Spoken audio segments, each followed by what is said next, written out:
Hello students, this is Dr. Vinod and you are watching YouTube channel VSK Easy Physics. In this video, we are going to solve important MCQs on a topic modulus of rigidity or rigidity modulus. We will try to cover only those questions which already asked in different entrance examination.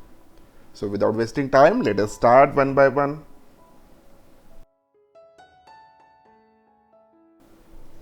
First question, for a given material, the Young's modulus is 2.4 times that of the rigidity modulus. Its Poisson's ratio is, okay, so एक material है, okay, जिसका Young's modulus और rigidity modulus इन दोनों में relation दिया है. Young's modulus is 2.4 times that of the rigidity modulus. Okay उसके बाद उसका Poisson's रेशियो हमें फाइंड आउट करना है.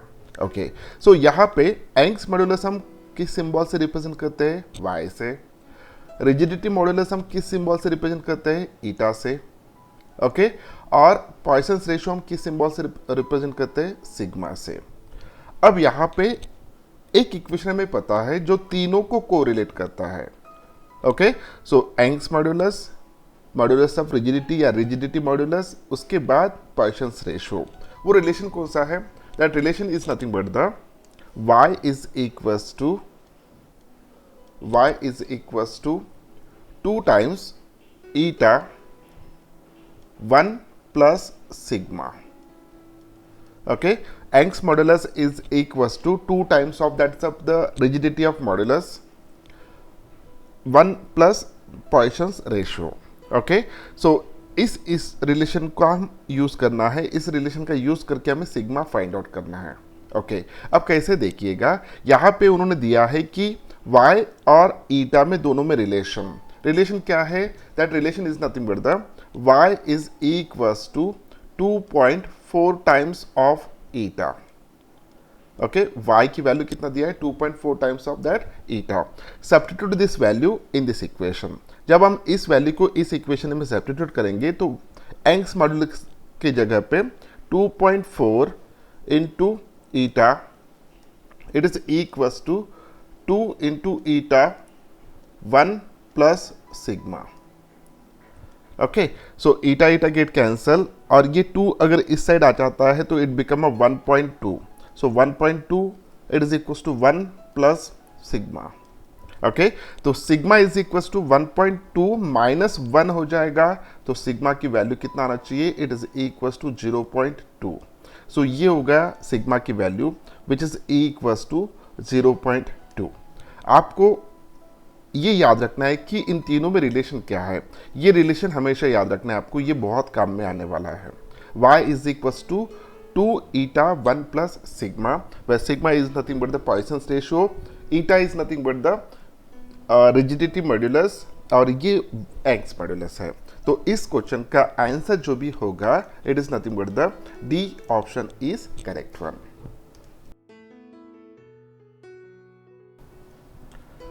Next question, which of the following relations is true?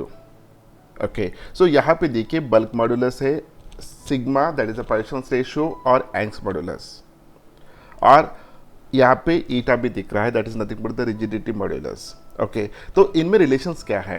तो जैसे कि हमने अभी भी देखा था एक रिलेशन हमें पता है कि y is equals to 2 times of eta 1 plus sigma. Okay 1 plus sigma ये रिलेशन हमें पता है. अगर इस रिलेशन को मैं सॉल्व कर लेता हूं तो मुझे इन टर्म्स ऑफ सिग्मा तो क्या आएगा वो हम देखते हैं.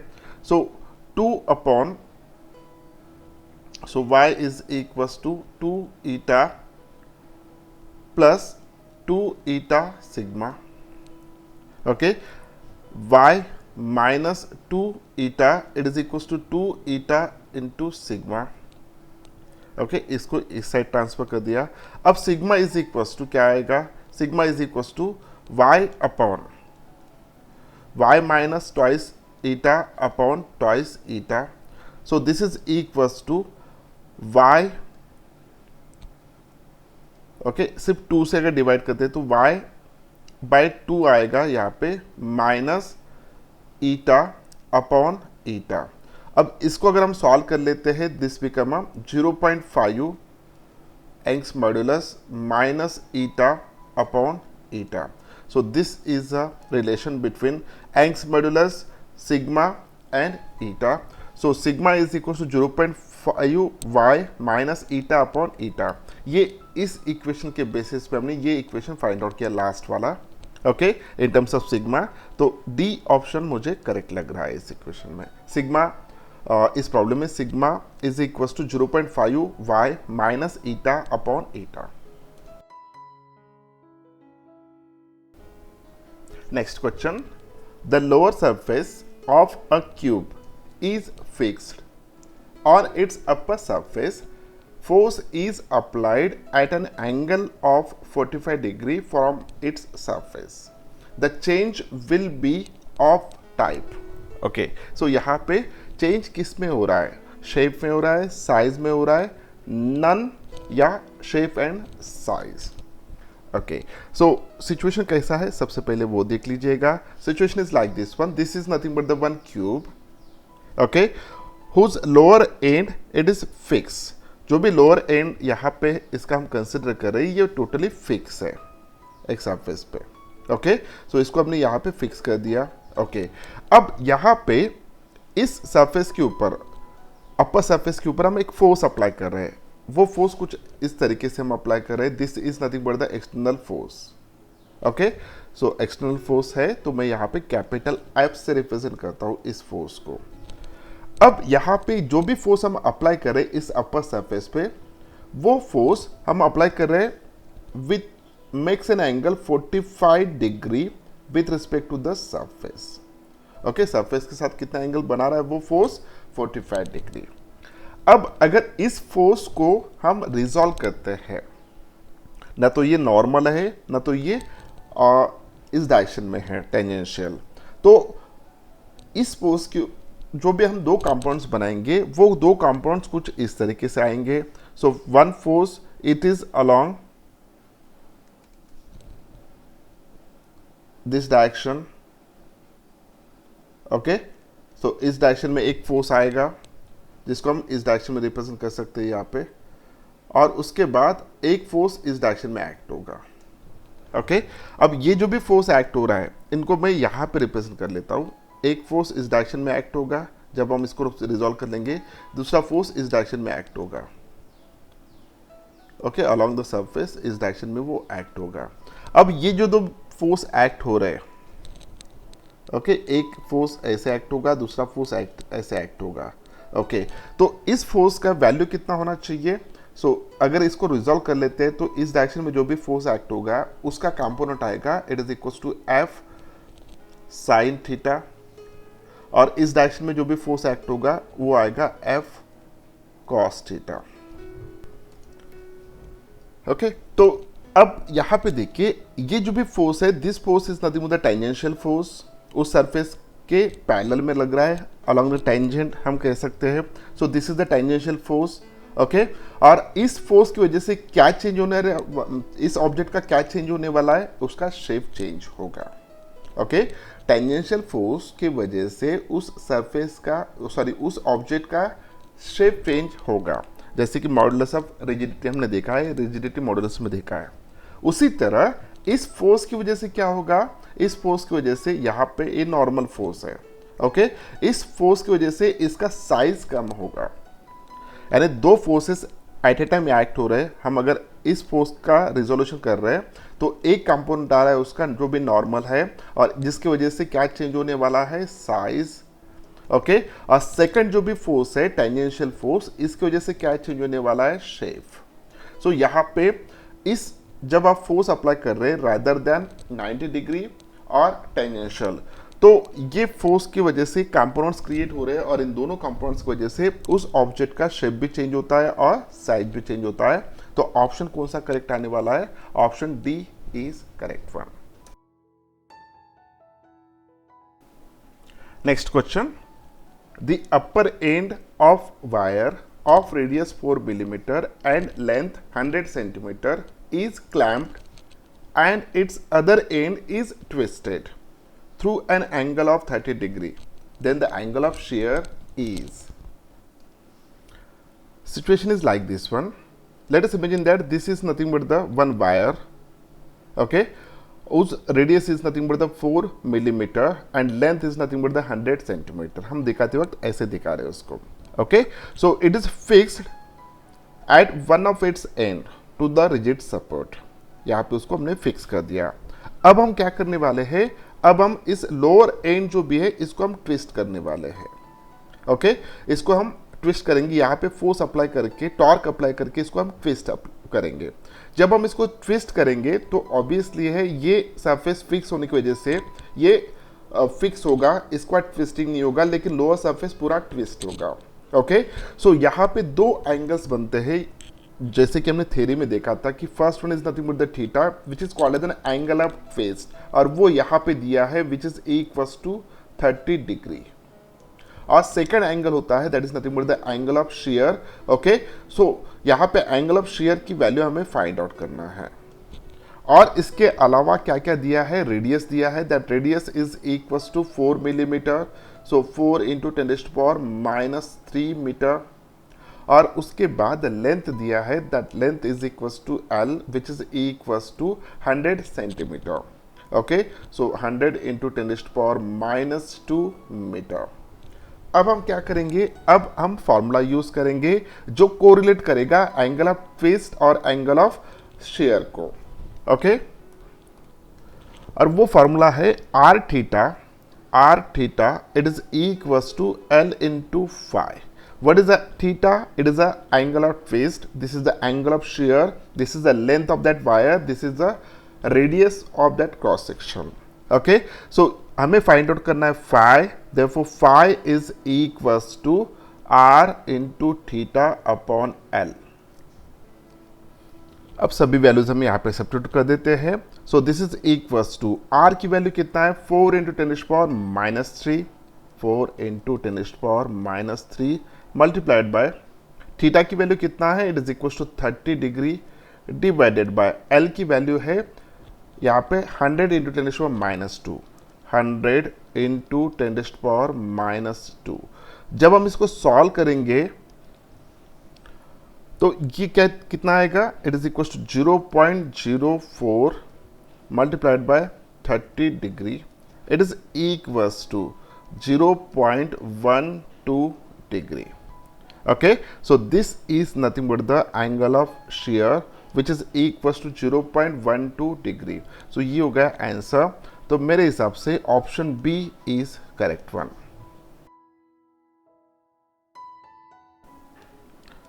Next question, mark the wrong statement. First option is the sliding of molecular layer is much easier than compression and expansion. Correct है.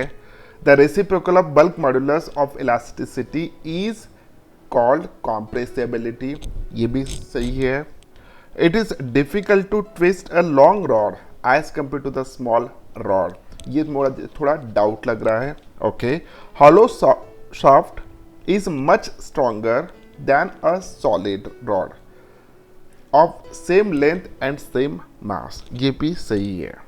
ओके. अब यहाँ पे देखिए ऑप्शन सी क्यों गलत दिख रहा है. जैसे कि हमने अभी अभी देखा था कि जो भी फॉर्मूला है it is nothing but the phi into L, it is equals to theta into R. This is the angle of shear, this is the angle of twist, this is the length of that rod, this is the radius of cross section. Okay. अगर हम ऐसा एक rod consider करते हैं जिसका R constant हो, okay, और angle of twist constant अगर हम रखते हैं तो उस रॉड के लिए अगर ये दोनों कांस्टेंट है, ओके, तो जो भी एंगल ऑफ ट्विस्ट हम कर रहे हैं वो अगर हम कांस्टेंट रखते हैं और रेडियस उसका कैसा है, कांस्टेंट है, अगर ये दोनों कांस्टेंट है तो यहाँ पे हम लिख सकते हैं कि this angle of shear it is proportional to 1/L. जितना ज़्यादा लेंथ होगा उतना एंगल ऑफ शेयर की वैल्यू कम होगा. ओके. जितना कम एल की वैल्यू होगा उतना ज़्यादा फाई की वैल्यू होगा. That is nothing but the angle of shear की वैल्यू. तो इसके हिसाब से अगर लॉन्ग रॉड है उसको ट्विस्ट करना बहुत इजी है, ओके। अगर रॉड की लेंथ अगर शॉर्ट है तो उसको ट्विस्ट करना डिफिकल्ट है। तो इसके बेसिस पे हम ये कह सकते हैं it is difficult to twist a short rod as compare to the long one. So ये इसमें रॉन्ग स्टेटमेंट है, ओके, क्योंकि ये इसको अपोज कर रहा है। इसके हिसाब से this phi should be proportional to L होना चाहिए, लेकिन एक्चुअली होता है phi should be proportional to 1/L, okay. तो option C is correct one. Next question, a 2 metre long rod of radius 1 centimeter which is fixed from one end is given a twist of 0.8 radians. The shear strain developed will be. There are 4 options are given, okay. So इसी तरीके का problem हमने already solve किया है, ठीक है, इसको भी हम सॉल्व कर लेंगे। लेंथ दिया है 2 मीटर, रेडियस दिया है 1 सेंटीमीटर और एंगल ऑफ ट्विस्ट दिया है 0.8 रेडियन, ओके। सो हम यहाँ पे समराइज कर लेते हैं। Capital L which is equals to 2 metre, उसके बाद रेडियस दिया है small r which is equals to 1 centimetre है, तो 1 इंटू 10⁻⁻2 मीटर। उसके बाद थीटा दिया है, theta is equals to radian में है, it is equals to 0.8 radian rad, okay. So अब हमें फाइंड आउट क्या करना है, शेयर स्ट्रेन फाइंड आउट करना है। शेयर स्ट्रेन क्या होता है, एंगल ऑफ शेयर, जैसे कि हमने थ्योरी में देखा था, it is equals to question mark. अब चारों में रिलेशन हमें पता है, what is that relation, relation is equals to r into theta, it is equals to l into phi, okay. So therefore phi is equals to r into theta upon l। Substitute all values, r की value it is a 10⁻⁻2, theta की value कितना है 0.8 radian upon L की value कितना है, it is equals to 2, okay. So phi is equals to 0.004, okay. जब हम इसको सॉल्व करेंगे तो फाई की वैल्यू 0.004 आ रहा है, it is nothing more than radian, okay. तो ये हो गया उसका answer, this option B is correct one, 0.004।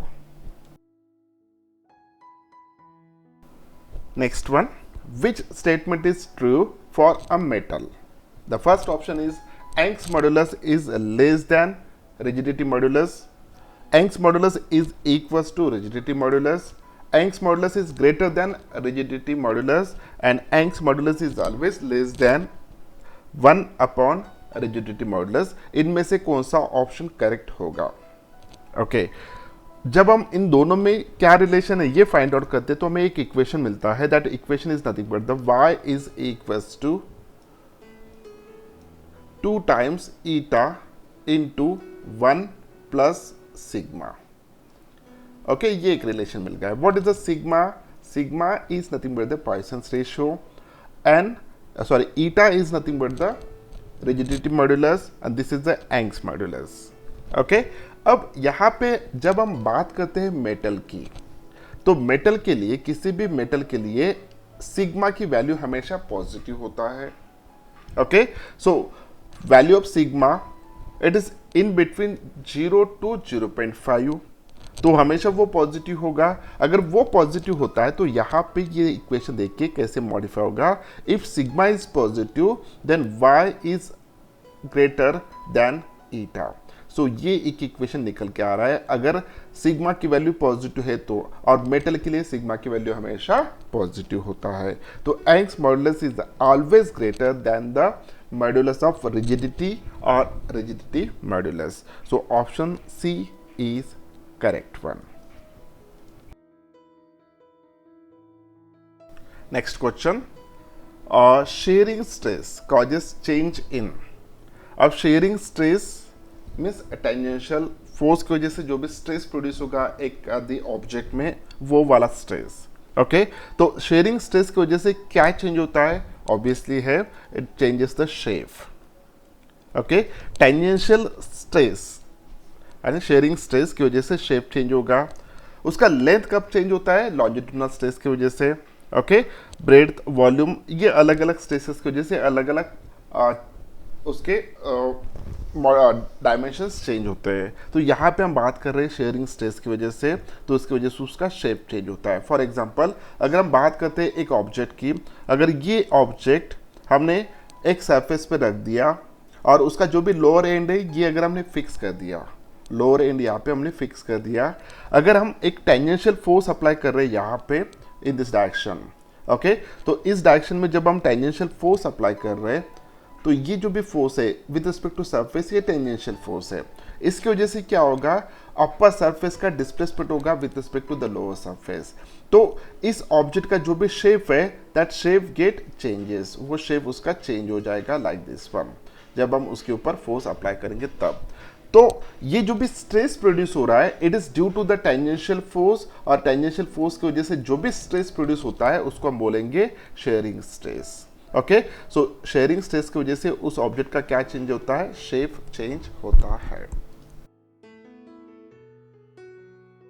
Next question, to wires A and B of same length and of the same material have the respective radii R1 and R2. Their one end is fixed and with the rigid support, and at the other end equal twisting couple is applied. Okay, then the ratio of the angle of twist at the end of A and angle of twist at the end of B will be. Okay, यहाँ पे दो wires दिए हैं। Okay, wire A and wire B of same length, दोनों का length कैसा है? Same है और एक ही मटेरियल से बने हैं।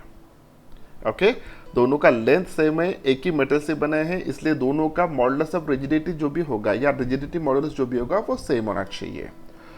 हैव द रिस्पेक्टिव रेडिया, एक का रेडियस है R1, दूसरे का रेडियस है R2। There one end is fix with the rigid support and the other end is and at the other end equal twisting couple is applied, उसको हम twist कर रहे हैं। ओके, जो भी कपल अप्लाई करे ट्विस्टिंग कपल वो same है दोनों के ऊपर। Okay, then the ratio of the angle of twist at the end of A and at the angle of twist at the end of B will be. Okay, तो हमें θ1 and θ2 ये find out करना है, या θA θB find out करना है। Okay, so यहाँ पे इन जो भी पैरामीटर्स के हमने डिस्कशन किया उनमें रिलेशन क्या है? Relation is equals to C is equals to twisting couple, it is equals to pi eta r to the power 4 into theta upon twice L, where L is nothing but the length, R is nothing but the radius, theta is the angle of twist, eta is nothing but the modulus of rigidity या rigidity modulus, और C is nothing but the coupling twisting couple. Okay, so जैसे कि हमने अभी तक discuss किया था, यहाँ पे क्या क्या कांस्टेंट आ रहा है देखिए। यहाँ पे कांस्टेंट आ रहा है L, ट्विस्टिंग कपल और ईटा, इतने पैरामीटर्स कांस्टेंट है, और पाई और 2 तो कांस्टेंट है ऑलरेडी। तो यहाँ पे theta that is the angle of face और रेडियस, इनमें रिलेशन क्या होगा? सो इसके बेसिस पे हम लिख सकते हैं कि theta it is proportional to r to the power 4, sorry, theta is proportional to 1 upon r to the power 4, 1 upon r to the power 4. Okay, theta is proportional to 1 upon r to the power 4, ये एक relation आ रहा है। अब यहाँ पे देखिए, अगर हम फर्स्ट वायर कंसिडर करते हैं, फर्स्ट वायर के लिए अगर angle of twist theta A लेते हैं, सेकंड वायर के लिए angle of twist theta B लेते हैं। ओके, फर्स्ट वायर के लिए रेडियस हम RA लेते हैं या R1 लेते हैं जो उन्होंने दिया है, और सेकंड वायर के लिए R2 लेते हैं। तो अकॉर्डिंग टू दिस जो भी इक्वेशन यहाँ पे आ रहा है इसके हिसाब से हम यहाँ पे लिख सकते हैं, so theta A upon theta B, this is nothing but the ratio of angle of twist at end A and angle of twist at end B, it is equals to, okay, ये क्या होना चाहिए देखिए, inversely proportional है, तो ये पे यहाँ पे R2 upon R1, to the power 4 to the power 4 ये आना चाहिए. Okay, so R2 to the power 4 upon R1 to the power 4, the option C is correct one. Next question. The reason for the change in shape of a regular body is. Okay, shape किसकी वजह से change हो रहा है? यहाँ पे हमने जैसे कि डिस्कस किया था कि 3 टाइप के मॉडुलस ऑफ रिजिडिटी हो सकते हैं, सॉरी मॉडुलस ऑफ इलास्टिसिटी हो सकते हैं. The first one is nothing but the Young's modulus, second one is nothing but the bulk modulus, and third one is nothing but the rigidity modulus. Okay, Young's modulus किसके कारण हो रहा है? जब भी किसी ऑब्जेक्ट में डिफॉर्मेशन हो रहा है along the length, तब जाके Young's modulus आएगा. जब भी किसी ऑब्जेक्ट में डिफॉर्मेशन होता है along वॉल्यूम, तब जाके बल्क मॉडुलस आएगा. अगर किसी ऑब्जेक्ट में डिफॉर्मेशन हो रहा है along शेप, तब जाके मॉडुलस ऑफ रिजिडिटी आएगा या रिजिडिटी मॉडुलस आएगा. तो इस केस में जो भी पूछा उन्होंने reason for the change in shape, यानी डिफॉर्मेशन किस में हो रहा है? शेप में हो रहा है. तो ऑब्वियसली है यहाँ पे क्या होना चाहिए, किस टाइप का फोर्स अप्लाई होना चाहिए? Tangential force. ओके, जिसको हम बोलेंगे शेयरिंग. अब शेयरिंग स्ट्रेन की वजह से क्या हो रहा है यहाँ पे? शेयरिंग स्ट्रेन की वजह से यहाँ पे चेंज इन शेप होगा.